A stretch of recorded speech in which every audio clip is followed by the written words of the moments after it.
I want to welcome this audience to the second panel of the day, which is about conspiracies around Judaism, anti-Semitism from the medieval era to George Soros. And before I introduce our panel, I want to maybe begin with a mordant joke, which I'm sure is familiar to many people in the audience.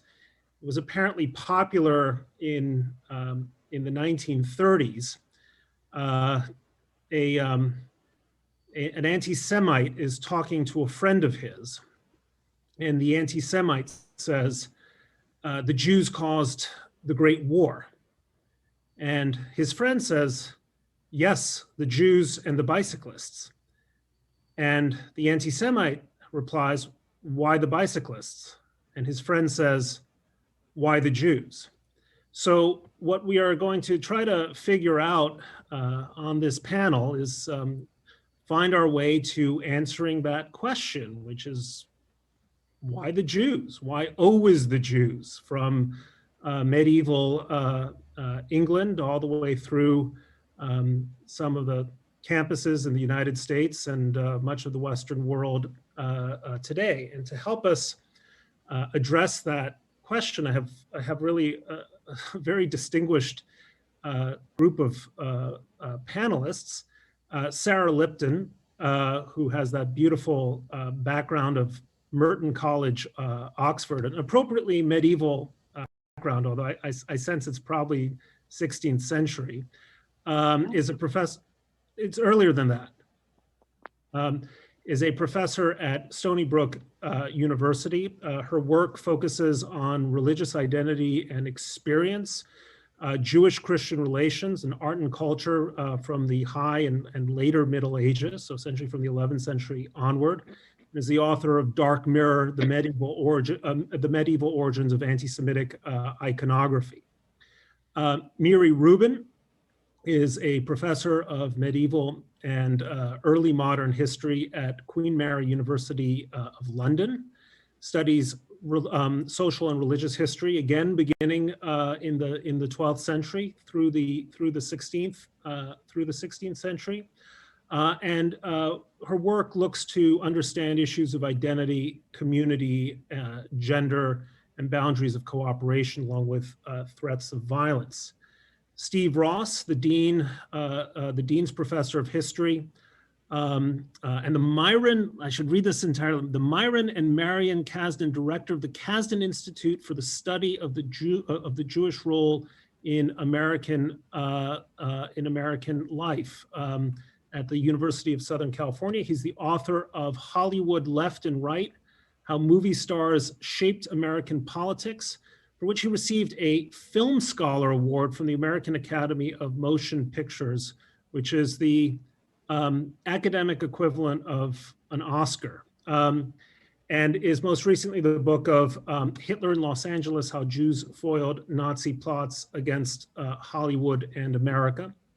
And finally, someone who I've known for many years and is a good friend of mine and is, I think, well known certainly throughout California and the United States, Roz Rothstein, who 17 or maybe is it 18 years ago started Stand With Us, which is an organization that has devoted itself to fighting anti-Semitism. It began in California. It is now not only nationwide, but a global organization spanning 5 continents. Roz has been, I think, several times named one of the most influential Jews, not only in the United States, but in the world. So anyway, all that's to say a very distinguished panel. I'm Brett Stevens. I am an op-ed columnist at the New York Times, and in a past life, the editor-in-chief of the Jerusalem Post. So Sarah, I want to start with you, if I may, because so much of what we understand about anti-Semitism, so many of the tropes, the images, the libels, the language of anti-Semitism begins in the medieval period.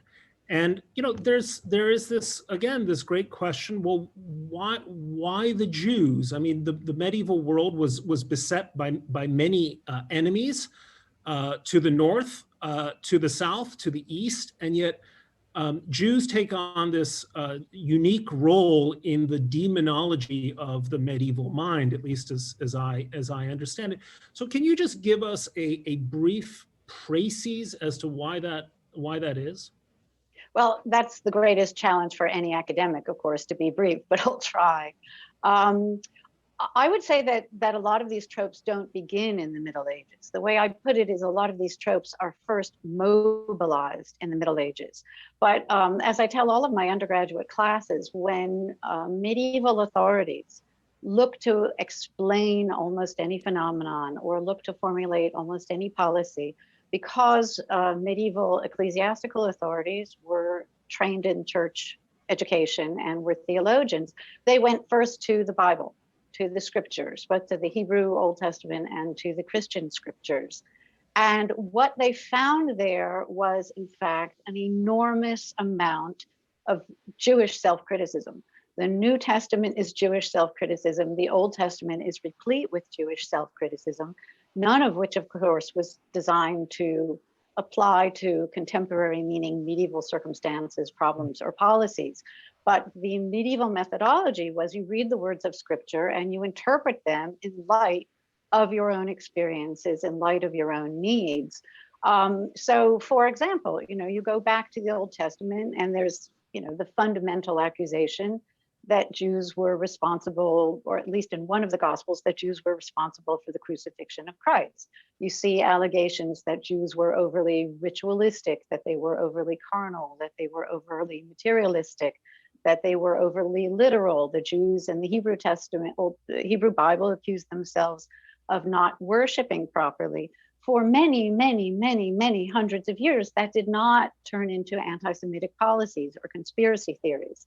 So what medievalists have to do is explain why those age-old texts became mobilized in certain times and places, why they began to resonate. So here, my colleague Miri is one of the world's leading experts on, one of the first important cases, the most notorious of all the anti-Jewish libels, stereotypes, conspiracy theories, is the ritual murder accusation. That was not age-old. We do not find the ritual murder accusation in the first centuries of the Middle Ages. We find it in the middle of the 12th century. And that is for very specific reasons. It occurred in the city of Norwich in East Anglia in England. Some rumors about Jewish responsibility for the death of a child began circulating shortly after the death in 1144. We don't actually get a full-blown conspiracy theory until a decade, even 2 decades, 2.5 decades later. Miri, do you want to pick up the story from there, since Miri just wrote the ultimate Penguin paperback translation? Thank you. So, no, I agree with what you say, Sarah, but everything that becomes big starts small. And we attend to the local, not because we're nitpicking historians, but because only in the local can you explain. So it is a local fact that a particular monk in a particular cathedral in the mid-12th century, to aggrandize his cathedral, devoted his life to the mobilization of a rumor that Jews may have killed the boy who was found in a wood. And he writes a text and he goes and he investigates this like a cold case, and he finds material and he writes a whole hagiography, a life of a saint for a little boy who was found dead. A sad little boy, no doubt, but with no connection in particular to Jews. But he makes the connection, he writes the texts, he creates the narrative. And like all conspiracy theories, it's full of local detail and humdrum detail that normalizes. It makes it sound so absolutely reasonable. And it just begins as child murder, I say. That's terrible enough. The whole idea that not only did Jews kill the child in Norwich in 1144, but that Jews have to do so every year, that they do so because they need a child's blood for therapeutic and ritual and all sorts of cosmetic even purposes.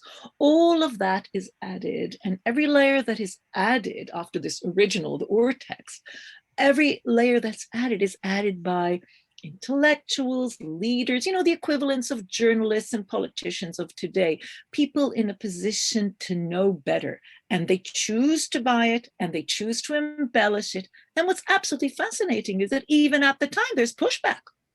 Popes don't like conspiracy theories. Popes don't endorse this. Many bishops don't. Rulers don't. But it has enough traction and enough interested parties to make it happen that it does become a thing. It's not as big a thing in a way and as visible a thing as it is now, just because the technology wasn't there at the time. And actual real cases when Jews were tried and punished and executed are very few. And those few ones are horrific. But it's something that entered into the bloodstream, to use an image we use so much nowadays.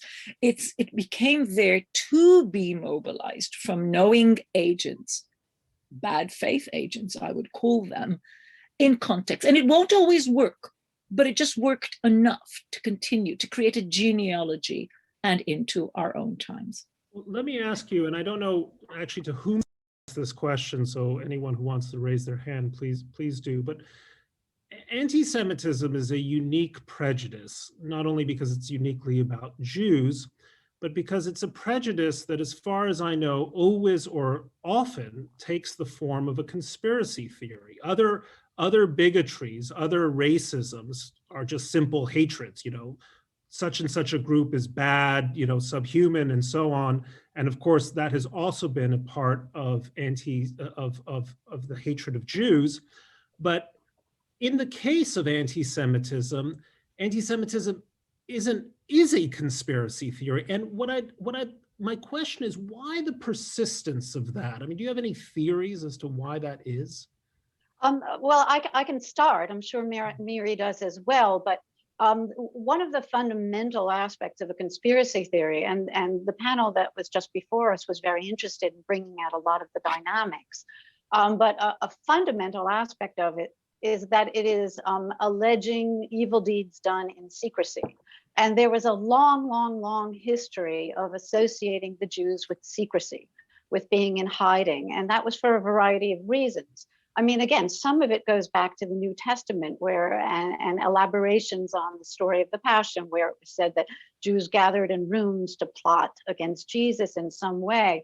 But I think the reason it really became powerful in the Middle Ages is because there were several aspects of Jewish culture that lent themselves to these accusations of secrecy. One is that the very regulations that started being imposed on Jews by Christians had the effect of kind of driving Jewish practice indoors and out of sight, so that there were rules passed that Jews should not be seen publicly during the Passion Week because they would inflame Christian bad feelings. There were rules that Jews had to be quiet when they celebrated their services because it was an offense to Christian passersby to hear Jews chanting too much. There were rules that Jews should make themselves physically identifiable, visible, so that you could always tell who one of these Jews were. And that had the effect of making people notice, wait a minute, you couldn't tell what a Jew looks like when you're looking at them. Jews did not look different from the surrounding population. We have much evidence to that effect. Jews did not wear different clothing until the Christian authorities started to try to make them. So it seemed like Jews are supposed to be different, but they don't look different. So they must be disguising themselves. They must be masking themselves. They must be doing things in secret. They must be plotting. There was also always, of course, conspiracy theorism comes out of fear of the unknown. And the unknown is sort of by definition hidden and not obvious. And since Jews, of course, had no obvious power, they were a tiny minority in medieval Europe, as in fact they are in America today. Jews are 2.16% of the American population. How people believe they run anything, much less everything, is, of course, kind of a fundamental question. But if they're not self-evidently exercising power, they must be secretly exercising power. But there is also one second. Roz wants to Sure. step in, and so I want to hear from you. So I have a theory about this too, and it goes to Jews not wanting to convert to Christianity, that would just be at the core of making a lot of people angry. They don't want to convert. They wanted to be left alone. They wanted to practice their faith. They were proud of their faith. They wanted to be in their families, and they made people angry. Then there's the chosen. The Jews see themselves as chosen to be the people of the book, but that concept of being chosen or feeling chosen can be misinterpreted, and has been misinterpreted, and can also make people angry. Steve, you want to jump in here? Yeah, I think there's actually a really simple explanation, and it was offered by William C. DeMille, who was the left-wing brother of the most famous director in America in the 1920s, Cecil B. DeMille. And he talked about villains in films. And he was asked in an interview during the early 20s, why is it that during the war, Hollywood was attacking Germans, and after the war, they were attacking Russians, when so many of the studio heads were from Germany or Russia? And DeMille laughed and said, we always need villains. People need a villain, period. And they particularly need a villain in hard times. And I would argue that Jews have been the most convenient villains in all of history, because they allegedly killed Christ, and they've continued to do well no matter how much they've been oppressed. Jews somehow come out on top. Therefore, there has to be some conspiracy, and let's root against them. And oftentimes the greatest anti-Semitism, of course, comes during periods of economic depression, when those who have studied anti-Semitism will say the most virulent anti-Semitism comes from the poorest and least educated areas of the country. And one could jump to January 6th, 2021, where those who have done analyses of right-wing groups show many of them are coming from groups that have high school education or less, that are easily swayed by what they hear, what they read. Well, let me challenge you, Steve, for 1 second, because that's an interesting thought, which is that, yes, of course, there is the anti-Semitism that we saw rear a murder's head in Pittsburgh, and actually in Southern California, not far from where you are, in the Poway synagogue, right-wing, let's say low education, conspiracy-minded murderers. But I think Roz will be able to testify, but so also Sarah and Miri, that there is a fair amount of anti-Semitism that is coming from more educated circles. And most recently, and I think maybe Miri, because of your, well, both of you have a British connection here, but I want to talk a little bit about the Labour Party in the United Kingdom, which was found to be, I think the word was systemically or systematically anti-Semitic, whose most recent leader, Jeremy Corbyn, spoke the language of liberation, whose leaders were highly educated, and yet the party became a swamp for anti-Semitic dog whistles and conspiracy theory. And so I'd just like to get at this point, which is let's also talk about the educated side of the anti-Semitic conspiracies, and where do they come about? Miri, do you want to touch on this? Wait. Hold on. You're on mute. I was politely muting myself. So I wanted to come in here and to say that this issue of conspiracy, which you raised a few minutes ago, and Sarah started answering and Steve started answering, there is another aspect to it, which is Jews, because they were not full subjects or citizens until really very recently in history, they always depended on the ruler. They always had to have a pact with those on high who protected them. They served them, and they very often served them through fiscal, diplomatic, financial services, which was the domain that was allotted to them. And that is why a whole lot of movements that decry authority, that are radical in terms of social progressive ideas and so on, saw the Jews, indeed, from the 18th and 19th century as being at that top table, albeit dependent. They were very dependent. They were there because they were dependent, because they couldn't go into all of the professions and so on. And that is a legacy that associates Jews not only with finance, but also with some sort of privilege, as it were. But it's a privilege. And indeed, the documents that were given to Jews, the documents of protections, were called privileges, privilegium, literally.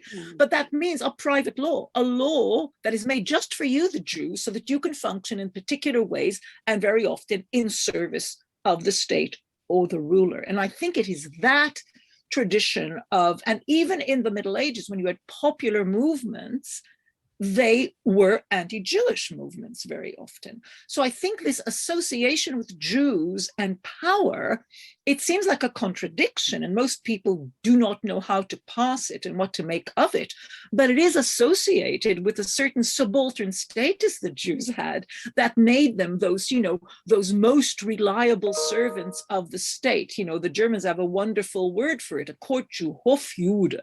So has the privilege of serving the prince, but also is utterly dependent for life and limb on that prince.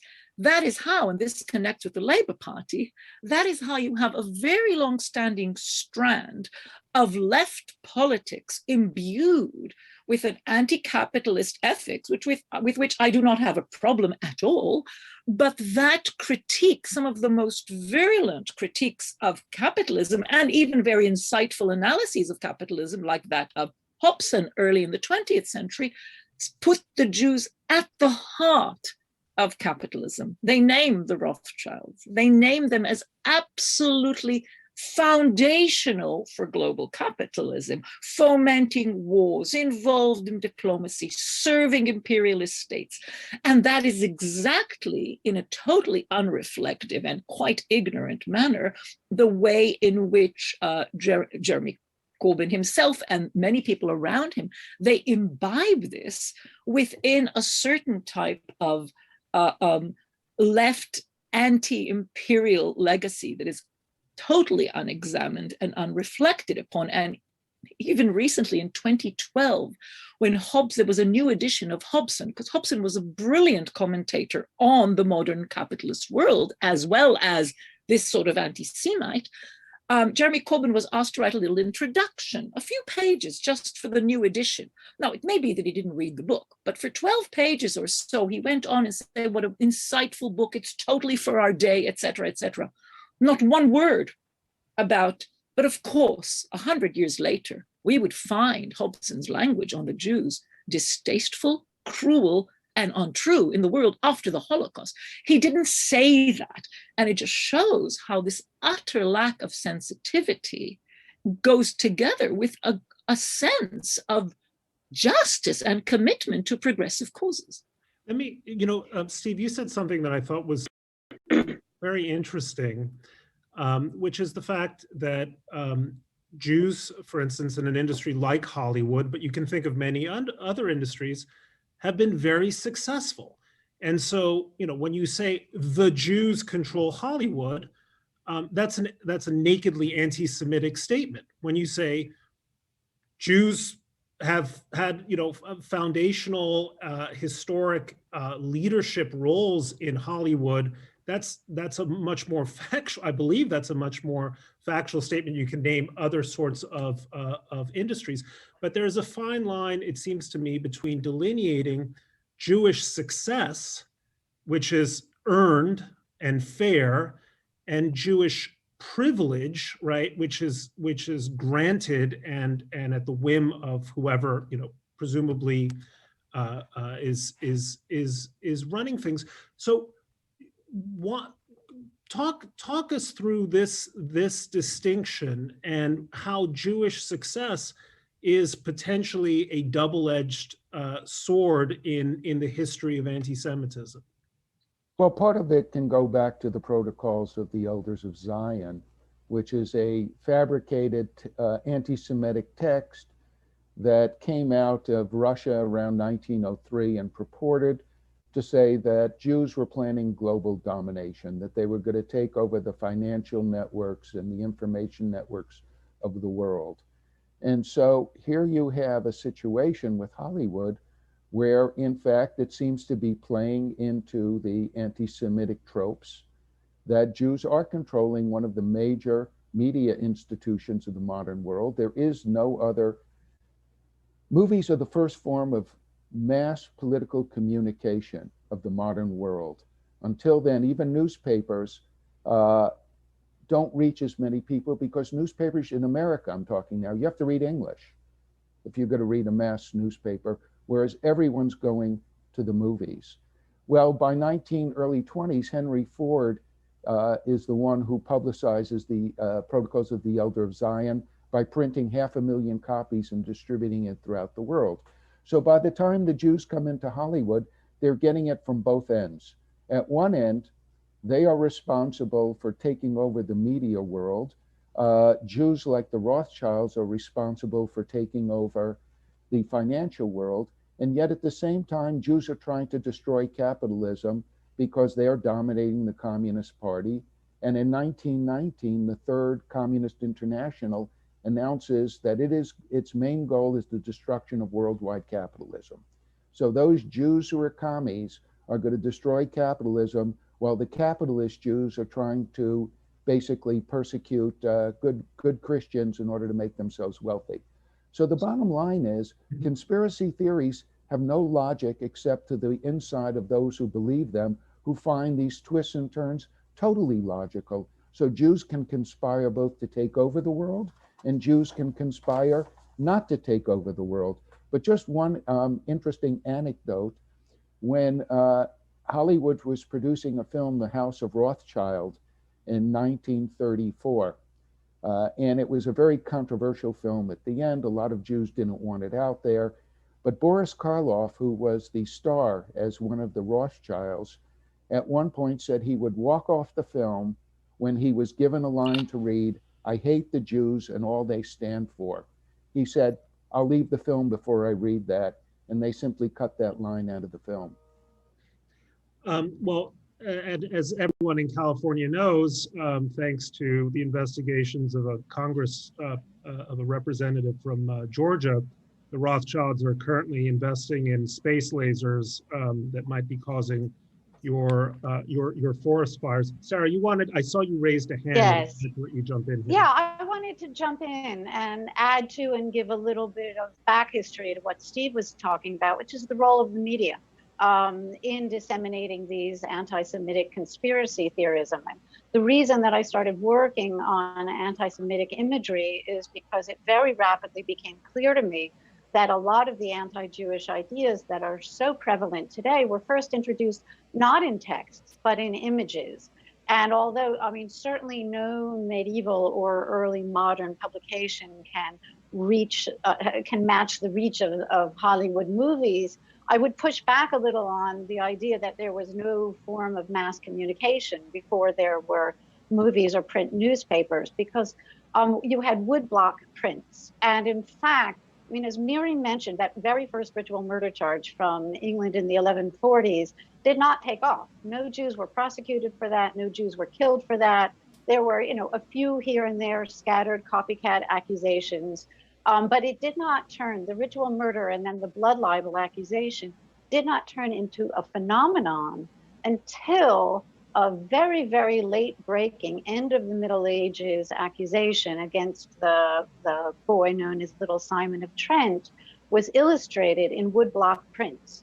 And there's a recent, extremely important book by a colleague of mine named Magda Tedder, which studies the blood libel and how it was disseminated, not in the Middle Ages, because it was almost a failed libel in the Middle Ages, but in the early modern and then much more in the modern period because of these print images. So we have a phenomenon, we have very, very few, I mean, basically no illustrations of that first ritual murder charge, the boy William of Norwich, until after that 1475 accusation against Simon of Trent. And then you start seeing illustrations of the 12th century murder that are based on illustrations of Simon of Trent. So it's a very clear connection. And then the Nazis actually replicated the most famous of the woodblock prints showing the murder of Simon of Trent. And that's how they popularized the blood libel against the Jews when they revived it in the late 1930s, early 1940s. So the point of visual imagery is to give a face to evil, to give a face to the unknown. And the one thing, again, I might slightly kind of push back against what Steve said is maybe you always need a villain, but the Jews, as I really try to stress in my book, were not always the obvious villain. We have to explain why in a certain place and time they became the obvious villain. And that is because they started appearing in Christian art, not murdering children, but killing Christ only in the 1100s, exactly the same time as the ritual murder charge appeared. Before that, I know people find this very hard to believe, there were no pictures of Jews killing Christ before the 1160s. There were pictures of Christ. Yeah. And bringing it to the present, in one of the controversies that wound up helping to shipwreck Jeremy Corbyn's bid for the prime ministership was a mural painted on a wall, I think somewhere in the East End in London, depicting several large-nosed figures purporting to be the kings of Warburgs and Rothschilds, playing Monopoly on a table that was being held up by slave-like looking figures. So the iconographic elements that are, not movies, not modern technology, but really just a wall and paint remain. I want to move this conversation, however, a little more toward the present, and I want to turn to Roz. Roz, there's been, you have been now working in this space, sorry for that expression, but working on the themes of anti-Semitism for about 17 or 18 years. 20 years. So in around the turn of the century, I think it would have been fair for many people to say that anti-Semitism as a prejudice, I'm not saying correct for them to say, but fair for them to say that anti-Semitism as a prejudice was kind of going the way of prejudice against witches and warlocks. It was an atavism that was just too ridiculous for anyone in the modern world. And yet the 21st century has seen this extraordinary resurgence of anti-Semitism of the traditional stripe on the right, anti-Semitism of the left, new forms of anti-Semitism, in fact, emerging often from academia. So describe to us what has changed in the past 10 or 20 years as you've been leading Stand With Us. So I should make it clear that every single morning we wake up, the people that work at Stand With Us, and we find some new problem, some new anti-Semitic threat, some student that just had their, that was threatened online. A lot of anti-Semitism is playing out right now. Why? Well, we're always wondering why, but let me tell you what we're seeing. So, we're seeing swastikas, we're seeing a lot of Nazi salutes here and there. We have, in 2015, we saw a student, Rachel Beda at UCLA, was applying for a judicial committee membership, and she was initially turned down because of her affiliation with the Jewish community. Well, aren't you part of the Jewish community? Well, how can you be unbiased? Well, unbiased about what? And how could that even come up now? It's like a bad surprise. Just this morning, and I sent it to you, Brett, we have a flyer that was found on several campuses that is likening the issue of white supremacy to Jewish and white privilege to Jewish privilege, and why the rationale is that if Jews make up 2% of the entire population, why are there so many Jews on college campuses? Why are they far beyond their 2%? So the justification there is going to be made, and there's going to be this incitement to hate Jews. Well, a lot of it is coming from a group on campus that has an agenda. And the agenda is to taint Israel, and everybody that supports it. So the Jewish star on the flag of Israel is the same Jewish star that Jews are proud of, the Star of David. And so most Jews in the 90 percentile are, connected to Israel as part of their Jewish identity. And so to push Israel into a marginal corner, and then anyone that supports Israel is causing a lot of problems on campus. Now, who's doing it? Mainly people that have an agenda to make sure that Israel is tainted. One particular group on campus, Students for Justice in Palestine, works very hard and steadily with an incredible strategy to taint the state of Israel like a drip, drip, drip constantly, and anyone who supports the state of Israel.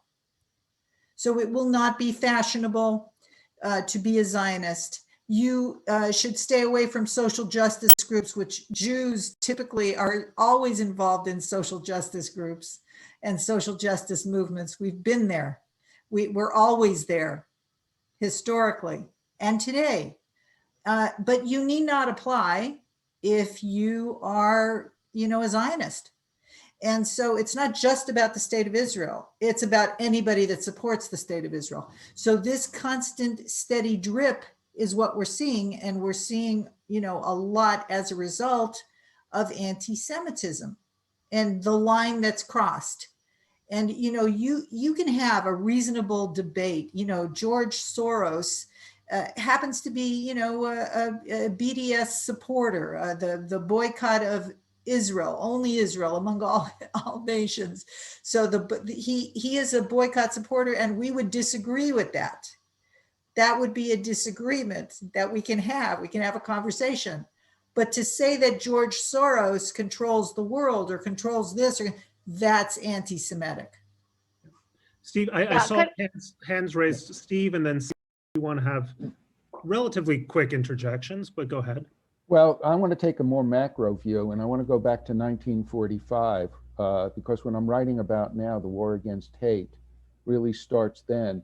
And we have this myth of the good war, but in fact, starting with Pearl Harbor, anti-Semitism went up every year and kept going up through around 1947, 48. And after the war, 3 Jewish groups in New York City, the Anti-Defamation League, the American Jewish Committee, and a group called the Non-Sectarian Anti-Nazi League, were running spy operations that they ran through the 1980s, in the case of the ADL through today. And in 1945, all 3 leaders said that what they were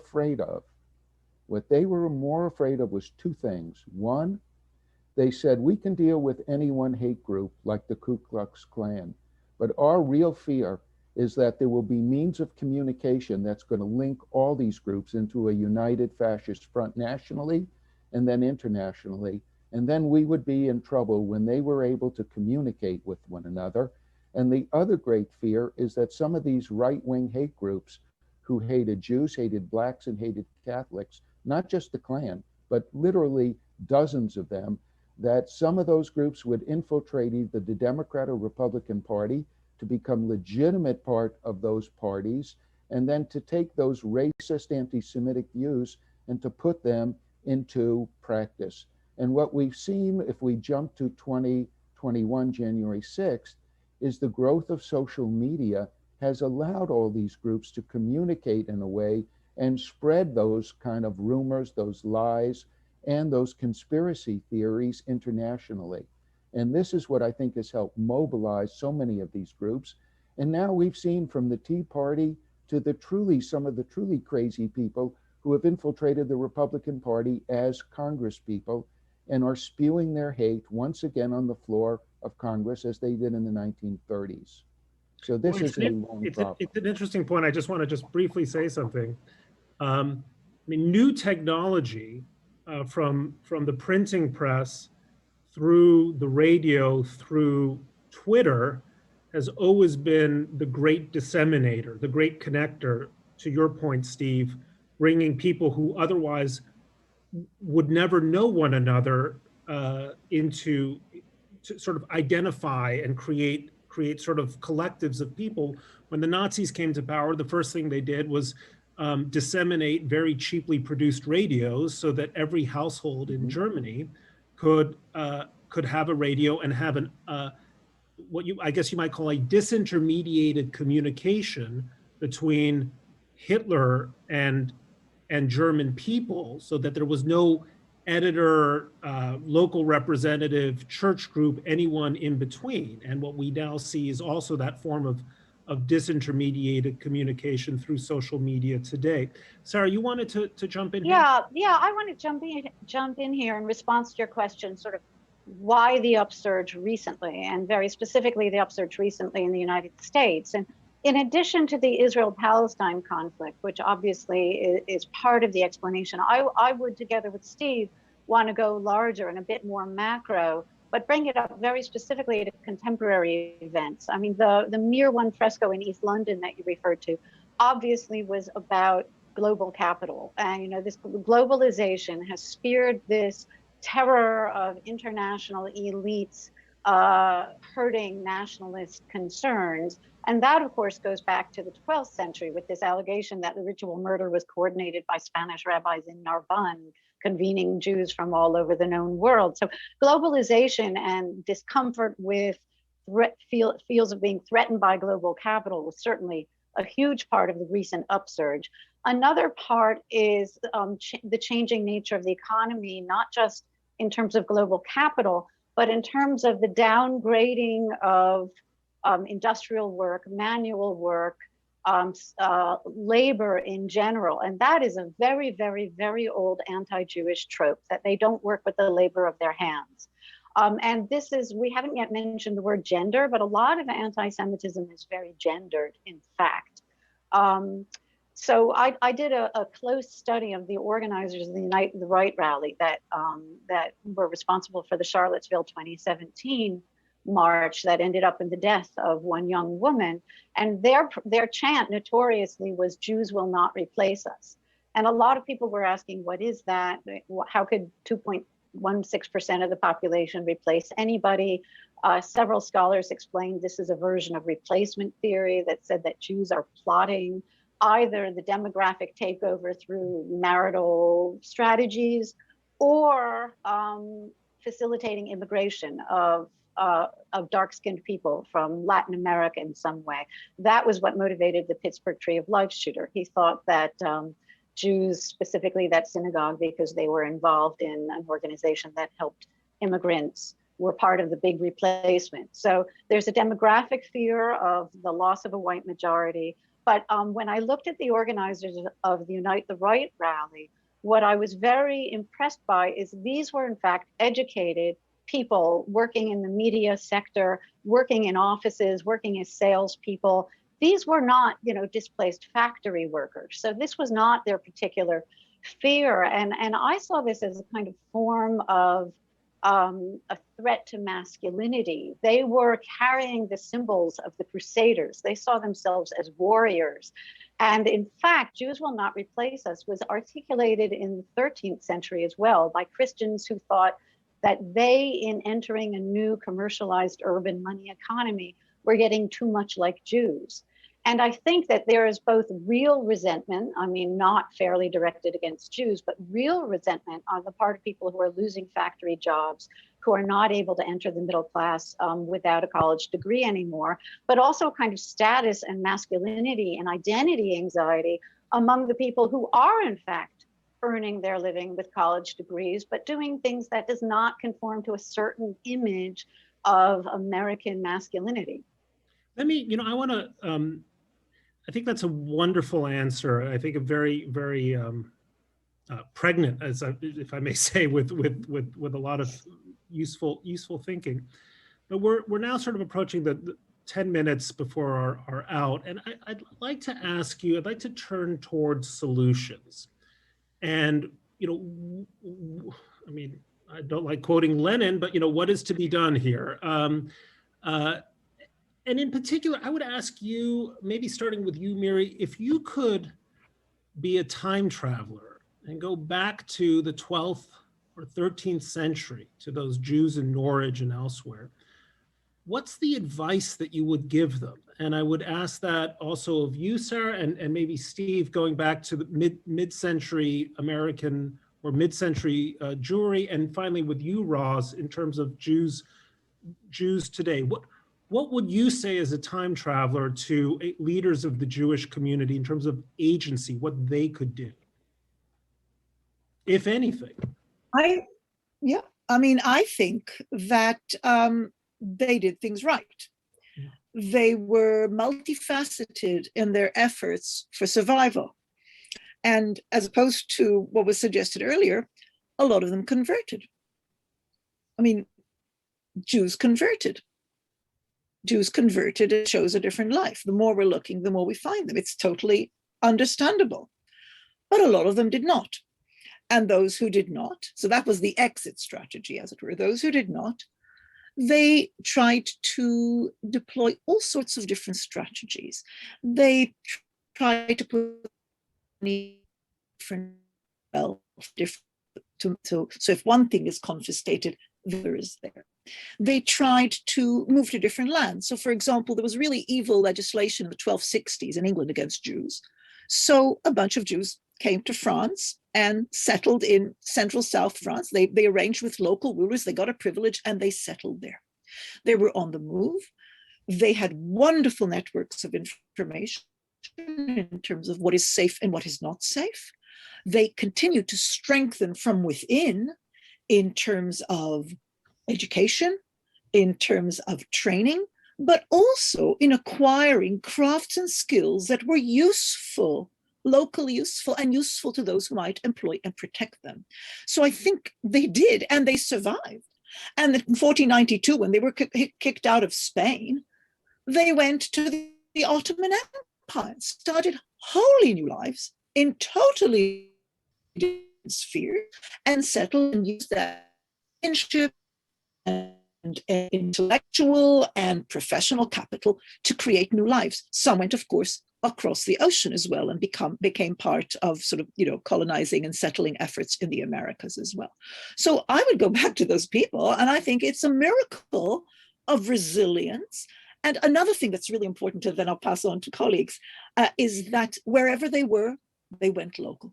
Wherever they were, they learned from the local. They wore the local clothes and ate the local food, kashrut allowing. They became local and enthusiasts about their local communities. So I would emphasize far less what we know now is that they became embedded and different, but embedded. And that, of course, gave them tremendous resilience because they had neighbors who knew them, who trusted them. And it's a story of extraordinary survival through the medieval and early modern period. Roz, a quick intervention. I want to get to Sarah, Steve, and then finally conclude with you. Just want to say that every time I go to a European country, I visit the Jewish ghetto. And I would agree with you that it is a remarkable thing that the Jews have survived.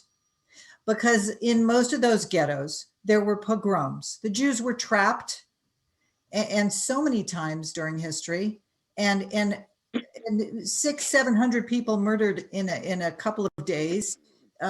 So often, especially in the 1300s, with the Simon of Trent and everything that also we hear in Poway that shooter talked about Simon of Trent and avenging his blood. I think that the fact that we have survived is quite extraordinary. And sometimes you just can't do anything because you're trapped and you're going to be murdered. But the fact that they ran and moved, I mean, Jews are famous for moving and moving and moving and moving. Why? Because, because of anti-Semitism, because of murder, because of torture. But also for staying, Rose, also for staying and becoming local actors, embedded actors, just like, for example, the justice activists you already mentioned in the United States. I think. But Muriel, hold on. I want to, because our time is running out. Yeah, of course. Yeah, I wanted to jump in and say that, first of all, I don't think it's on Jews to stop anti-Semitism. The anti-Semites are non-Jews, and obviously it's on the non-Jewish authorities whose real responsibility it is to push back within their own communities. But obviously Jewish leaders want to work with them. And we're not going to eradicate conspiracy thinking. We're not going to eradicate evil. We're not going to eradicate fear. And my study of history suggests what needs to happen is to make the expression of this, and therefore hopefully the acting on this, socially unacceptable and politically dangerous and legally punishable. So it's very important that leadership be set from the top. It's not a coincidence that all forms of bigotry exploded with the election of Donald Trump. I published an op-ed in December 2015 in your newspaper, Bret Stephens, that said harsh words lead to violent acts. This will have consequences. And I'm not happy that I was correct in predicting it, but it was not hard to see if you study history. Leaders need to set the tone. Leaders need to say this is absolutely unacceptable. There have to be consequences politically to people who promote this. I don't think that we should pass all sorts of censorship laws, but it needs to become socially and culturally unacceptable. Humor can help. In the previous panel, somebody talked about the role of mockery and the role of satire and making this utterly ridiculous. I mean, we all laughed at the space lasers causing forest fires. That one didn't get a lot of traction, but it's so very easy to laugh at. So we have to work with leaders. We have to work with church leaders. I'm involved in a lot of interfaith efforts with Muslim leaders and with church leaders. I think we have to stand together with allies. One form of bigotry encourages other forms of bigotry. Anti-Semitism is often nursed in the same hearts as those people who commit heinous acts of misogyny, heinous acts of racism against Black people, against Asian American, against Latinx people. So it is important that all communities stand together and make hate-filled conspiracy theorism unacceptable. Steve? Yeah, I would play off of what Sarah was saying. I think this is not a Jewish problem. This is a problem of hate. And frankly, if it was up to me, I would have something like South Africa did. I would have a reckoning with hate commission. We're doing this at USC right now. When we were asked by our president to talk about racism at USC in the past, several of us who were on that committee said, no, we're not going to do that. We want to talk about all forms of hate. It's not just about black, white. We have had hate. And in fact, what I would tell you is that the Charlottesville people are still fighting the Civil War. And until we understand that anytime politicians tell you, let's put it behind us and move ahead, don't listen to them, because we're never going to solve anything. We had a moment in 1865. We had a moment in 1945. We had a moment in 1964 with the war on poverty versus the war in Vietnam. And we have a moment now when we can reckon with hate. And if we don't, if all we do is see it as an anti-Semitic problem, it's not going to work. We have to see it as a problem of hate in America. What does this country stand for? What has it stood for? And how do we move forward as a united group? Because I will tell you this, most of these hate groups from the 19th, and Brett, by the 1920s, things weren't good anymore. There was a small period, where there was a decrease in anti-Semitism. By the 20s, it took up again, and it has never decreased. And it is all these groups for many years, Jews, Blacks, Catholics. Now we've got Muslims, Asians, and others. And this is what we need, an honest reckoning with hate in the past and hate in the present. Well said. We're near the end of time, but I want to give you the last word here as we go around. No, I just want to be careful and point out that 65% of religious crimes in America are committed against Jewish people. And so we've been working on the IRA definition and making sure that people are considering passing it. Institutions are passing it, and more are coming on board. This is a definition that will help define the anti-Semitism so that hate speech becomes chilled against not only Jews, obviously, but others. and building bridges. I just wanted to make a point about building bridges. This is a very important issue. People should be reaching out. They should be hosting each other at their events, at their cultural events. This can only help us to build bridges. Well, listen, I want to thank this really very distinguished and erudite panel. I learned a lot, and I hope the audience feels the same way. And I think to use a bumper sticker that seems particularly apropos of what Miri was saying about the medieval Jewish experience, I think the line is act locally and think globally. So maybe that's what we need to do as well.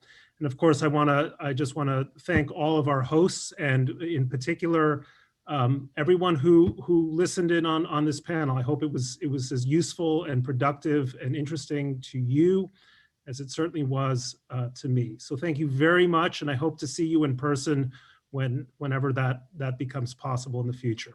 Thanks again.